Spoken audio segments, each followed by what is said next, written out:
How can you go on a work trip to another country? You don't have a job, so why are you making up stories like that? It's not made up. I genuinely have a job that requires me to go abroad. Well, we're getting divorced then. I can't be with someone who lies. And with that, he stormed out of the room.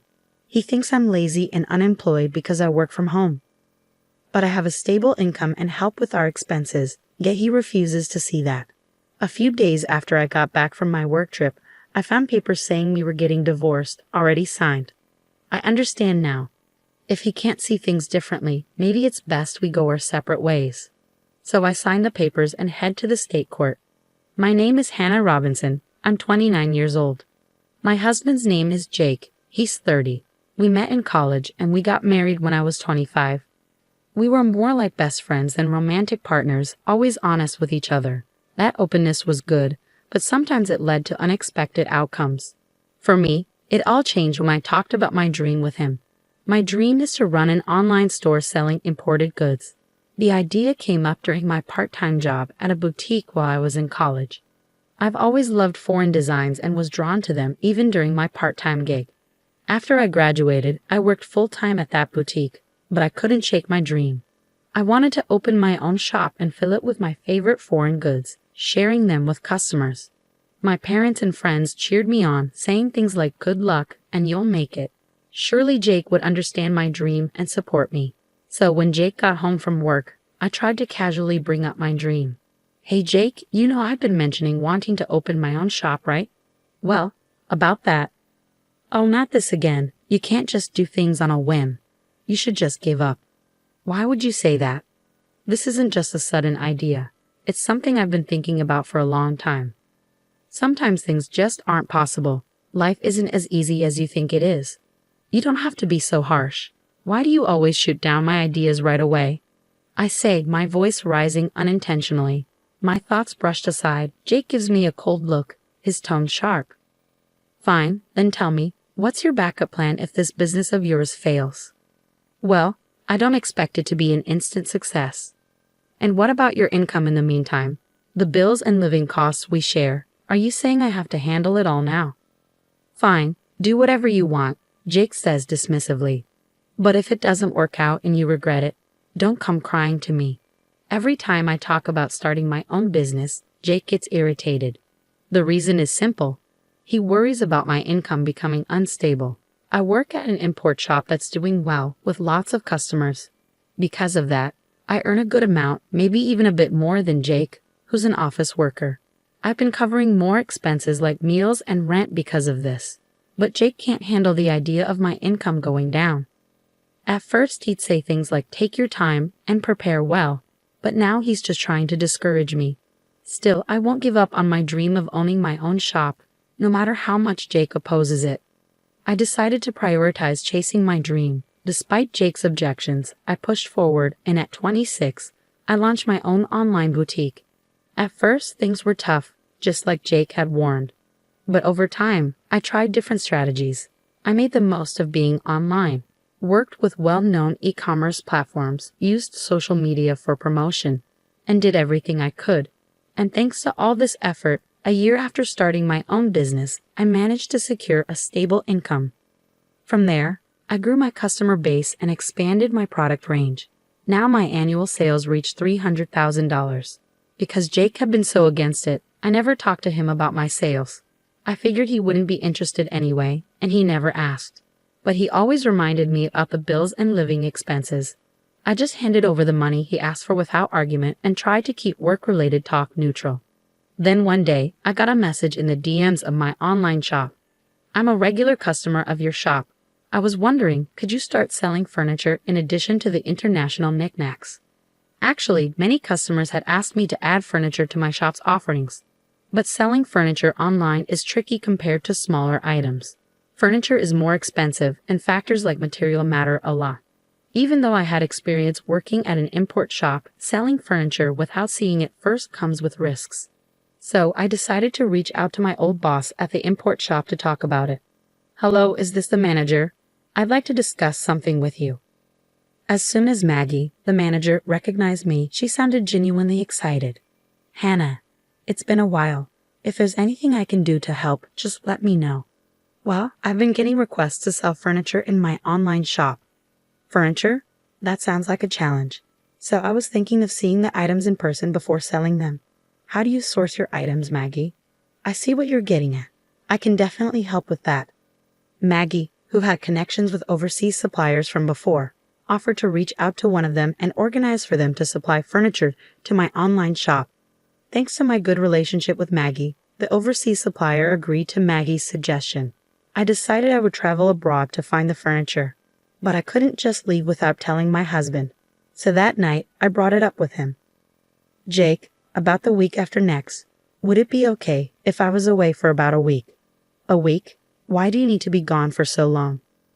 Well, you see, I might have to go abroad for work with Maggie from the shop I used to work at. Huh, going abroad? That's a pretty unbelievable lie. What do you mean? My husband pointed at me, his expression mocking. You're going overseas for work? You barely have a job. What are you even talking about? Well, hold on a second. You know I have my online shop, right? This trip abroad is for finding items to sell in the shop. So if you think I'll just buy into a work-related lie, are you kidding me? Your little side business, there's only so much it can achieve. Believe what you want, but our sales are doing pretty well at the moment, and our customer base is growing steadily. This trip came about because of a request from one of our customers. If you keep insisting I won't let you, practically a homebody, leave for a whole week. With a beer in hand, my husband stormed off to the bathroom. I let out a deep sigh without meaning to. Why can't you try to understand? His reaction is too harsh just because he doesn't approve of my work. But I can't just go abroad without his permission. I have to convince him, no matter what. Even though I was hesitant to bring it up again, I couldn't ignore the issue. The next day, when my husband came back from work, I tried talking to him once more. Jake, about what we talked about yesterday, look, I'm tired. I don't have time to entertain your accusations. I'm just stating the facts. An unemployed person going on a business trip abroad. You're pretty good at spinning tales. I'm not lying. I really need to go abroad for work, I insisted, grabbing his arm to plead with him. But he looked down at me, mocking. Oh, really? Well, liars get divorced too. Divorced? What are you saying? You know I can't stand liars, especially people like you who are always trying to show off. I didn't mean. Shut up. You just want an excuse to go on a vacation abroad. And I bet your boss is a man too, right? Divorce. Divorce. I'll make sure to demand my share of everything. With that, he stormed out of the room. In that moment, anger boiled inside me, making my veins throb. Who does he think he is? He looks down on me just because I work from home. He only wants to feel superior. Enough is enough. If that's how he wants it, then I'll do as I please. From then on, I stopped asking for his permission and went ahead with my business trip abroad as planned. 2 weeks later, I flew overseas with Maggie as scheduled. We went straight to our suppliers in the UK, where we checked out the furniture and accessories for my boutique. While abroad, I took advantage of the opportunity to do some sightseeing with Maggie, enjoying some fulfilling days. But it wasn't all smooth sailing. My phone was bombarded with messages from Jake. You didn't actually go abroad, did you? Come back home now. I'll forgive you if you return today. Time's up. We're getting divorced, you worthless woman. Each message only annoyed me more. But I chose not to respond. I knew any reply from me would just make things worse. When I got back, if he's willing, we'll talk again. With that decision in mind, I enjoyed a carefree week abroad. When the business trip ended, I said goodbye to Maggie at the airport and started my journey home. Facing Jake was uncomfortable, but I braced myself and walked through the front door. I'm home. The house was dark, with no welcoming lights. As I made my way to the living room, I found laundry scattered on the floor and no space to walk. Dirty dishes and noodle containers were left in the sink. Amidst this mess, I noticed a piece of paper on the desk. What is this? It was a filled-out divorce paper. Beside it was a rough note that read, "To the cheating, jobless woman. I'm ending things with you since you never listen. Fill out the divorce papers immediately. If you want forgiveness, come to my parents' house. Then I'll reconsider." Just reading the note, I could imagine Jake's smug face. He probably thinks if he wrote this, I'd rush to apologize. But I had no intention of doing so. I signed the divorce papers and went straight to the state court. The divorce was accepted without any issues. Then, I went to the real estate agent and canceled the lease for our current apartment. Actually, this apartment was mine from when I was single. Jake moved in when we started living together because it was big enough. We talked about finding a bigger place when we had kids, but that's not happening now. After canceling the lease, I started packing immediately. The next day, I sent all my stuff back to my parents' house and arranged for Jake's things to be sent to his parents' house. All the while, he kept sending me messages with absurd demands. Stop being stubborn and come apologize now.